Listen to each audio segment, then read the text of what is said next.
So Superman cannot control the red kryptonite influence anymore, and this is about to get insane. Now, this story here is coming out of Superman issue number 26 by Joshua Williamson. And when we first start off here, we hear the voice of Mercy, and she says, as she's talking to Superman, she's like, "You must have felt it. Your anger is growing, infecting you. Farm and grabs synthetic red kryptonite. It's still in your system, Superman, fueled by your negative emotions, pushing you. We've never seen anything like it. Your invulnerability was keeping it check. But when Amanda Waller stole your powers, it kicked into overdrive. And even with your powers back, until we find a way to purge the red cave from your system, we need to be extra careful that you don't lose control." Now, before we get to that here, we visit Lex Luthor here over at Stryker's Island Penitentiary. And he's being visited right now here by his daughter, Lena.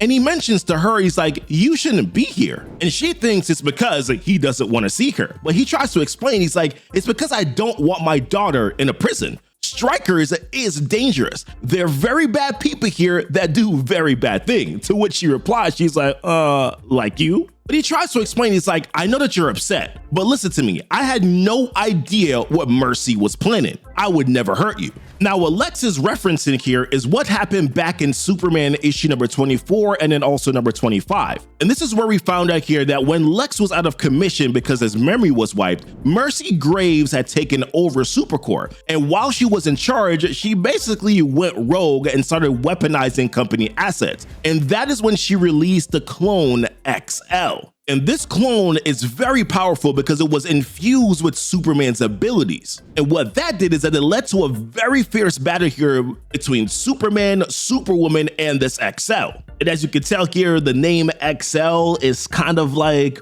paying homage to Kal-El, you get it? Now, this is something that Mercy did unbeknownst here to Lex Luthor. And that major battle, unfortunately here, had some consequences because Lois Lane as Superwoman ended up stepping in, but then that battle ended up costing her her powers. Now, that's a very amalgamated version here of the story. If you want, I can expand upon that a little bit later on. But as we jump back here to the conversation between Lena and Lex, this ultimately really upset Lena because she's like, "You never meant to hurt me. You gave me the Brainiac when I was a baby. And then when you got back, you left me on an island with your hateful mother and acted like I didn't even exist." And Lex is like, "That was to protect you." And she's like, "Protect you?" And she's like, "It's always about you, whatever it is that you want. And for the last few weeks, I thought for once that we could be happy together. And even then, I wasn't even thinking about my happiness, Lex. I was thinking about yours. And now you've ruined it." But just then in that moment here, one of the guards comes in and says, "Visiting hours are over." And as Lex pleads for more time,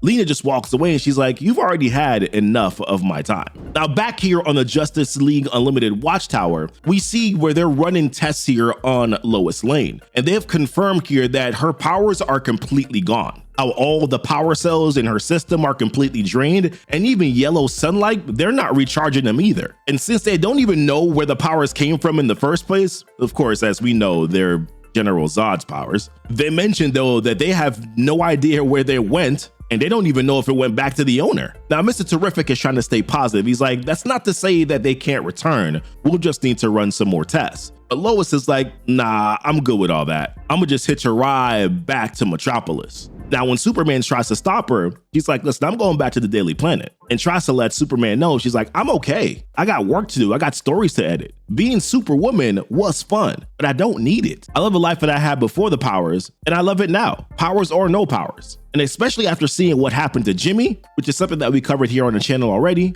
and she was already considering hanging up the cape anyways. But at least this way, she lost the powers of saving the city that she loved. Now, back over here at Supercorp, Lena returns and she gets into an argument here with Mercy because she's trying to figure out, she's like, "How are you not locked up with my dad?" But Mercy explains to her, she's like, "Your father told the police the truth, that one of his experiments escaped and worked with Superman to save the city, and how she committed no crime." And once again, Lena is realizing, she's like, "He's covering for you." To which she replies, she's like, "I covered for him many times, and now it's his turn to do the same." And Lena just wants to know, she's like, "He was getting better. Why did you do this?" And Mercy, she just responds back and says, "It's hard to love someone and not want to control them." Like, what the heck is that, right? Oh my goodness. To which Lena responds back and it's like, you sound just like my dad. To which Mercy's like, I'm flattered. So then Mercy's like, all right, since you're already here, I want to offer you a new position as my personal assistant, just like the role I had with your father, and how she's easily the smartest person at Supercore. But Lena's like, you gotta be kidding me, right? You think I'd work for you after all of that? I trusted you. And then a voice comes in and says, we all did. And that is the voice here of Superman. And he's like, never again. So then Lena just shoves Mercy out of the way and it's like, listen, Superman, good luck with her. So then Superman says to Mercy, he's like, Mercy, why would Lena work with someone who betrayed her? To which Mercy's like, Lena's a smart girl, Superman. She knows her place is here. At Supercore is where she can do the most good. And you'll see that too. And Superman, continuing to be serious, he's like, I don't care how good your lawyers are. Your access to the Watchtower is now denied. Mr. Terrific has terminated any tech connected to the Justice League. Supercore is over, Mercy. To which she replies, she's like, are you sure about that, Superman? Think about all the good we've done together. Listen, Mercy got the trump card and you'll see that later on. But then she continues, she's like, so what if we had our first fight? That's healthy. All the best working relationships have a little conflict. It helps them thrive. And Superman's like, yo, we have no relationship. I'm shutting you down. To which Mercy's like, the only person who can stop Supercore is Mr. Luthor. You'll have to speak to him. And I highly doubt he's going to see things your way.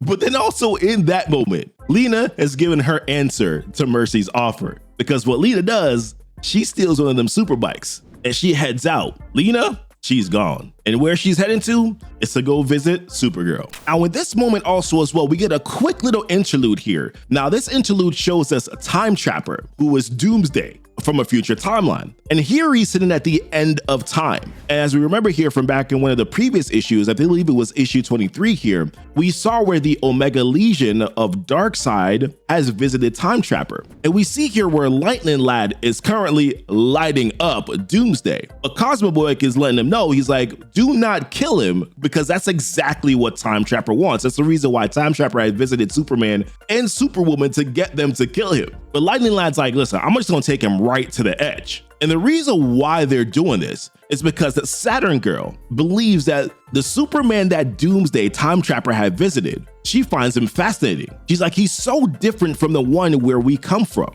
Hurt him more. His mind's defenses are cracking, speaking here of Time Trapper. And what Saturn Girl wants to know here, she wants to know why Lord Darkseid sees anyone with that much compassion, speaking of Prime Earth Superman. Why would he see him as such a threat? Now here we pick up next on Superman visiting Lex Luthor here at Stryker's. And Superman's not here for the jokes. He's like, this is gonna be short. Do you have any other tricks up your sleeve I should know about? Any other dangerous clones of yourself with my powers? And Lex is like, yes, I did build Excel to be used as a weapon, but I knew it was dangerous, so therefore I never use it, and that should count for something, right? But then Superman replies back, he's like, you killed him. And Lex is like, yeah, I did that to save Metropolis. Also, Lois understood that's why she also sacrificed herself, right? Now, the guys who are watching him here on the security cameras, they can't hear what they're actually talking about. So that's the reason why they're talking so freely. And Lex tries to tell Superman, he's like, listen to me, Superman. I want us to work together again, to be a team. And Superman's like, dude, you're in prison and you're staying in prison. This will be the last time that we speak. So Lex is like, hold on real quick. Let me prove to you that you need me. I can give Lois her powers back. And that stops Superman for a second. He's like, okay, excuse me? So Lex continues, he's like, I know how to do it. It wouldn't be hard. And Superman, of course, does not trust him. And he's like, then think of Lois. What your wife must be feeling right now, to be so close to greatness, all that power. She could fly by your side, know what it felt like to be you. But it wasn't just about the power for her, was it? She knew that she could truly make a difference in the world instead of reporting on it. To have that life yanked away, what does that do to a person, to a marriage? I can help. I want to help. What if she begins to resent you? And then this is what starts to send Superman over the edge. And he's like, I don't need marriage counseling from you. But the thing here is that Superman's like, what's going on? Something is wrong. And that is when we see that trump card that Mercy is playing. because we flashed to her where she sees the red code alert going off and she's like, pity Superman didn't want to work with me. This could have been avoided. And it's in this moment here where Superman realizes he's like, something has triggered the red kryptonite, but this time there's something different. So he's asking Lex, he's like, what did you do to me?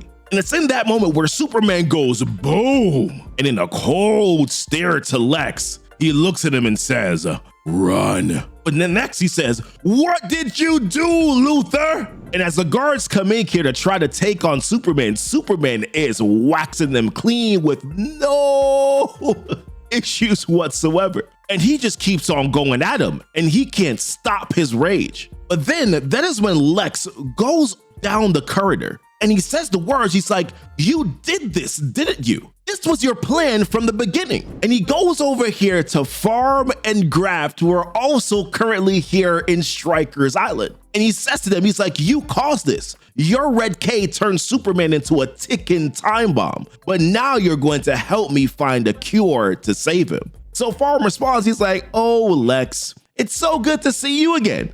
Our game continues. I must say, my dear brother and I are intrigued, but of course, what's in it for us? So Lex says, after we save him, I promise you, the three of us will fight to the death. But meanwhile, Superman once again could not control himself. And then he tries to contact here Mr. Terrific. He's like, I need help at Stryker's. The red kryptonite poisoning is draining my powers. I feel like I might explode. I need you to. But then in that moment, we hear a familiar voice that we've seen here in the previous issues that says, Metropolis calls me to you again. And it's the voice here of Marilyn Moonlight. And she says, Metropolis must be saved from you, Superman. Now, this is supposed to be sort of like a prelude and what looks like a conclusion here to the buildup for the red kryptonite arc. Now, what I know is that we are about 2 issues away here from the Omega Legion making their way here to Earth Prime,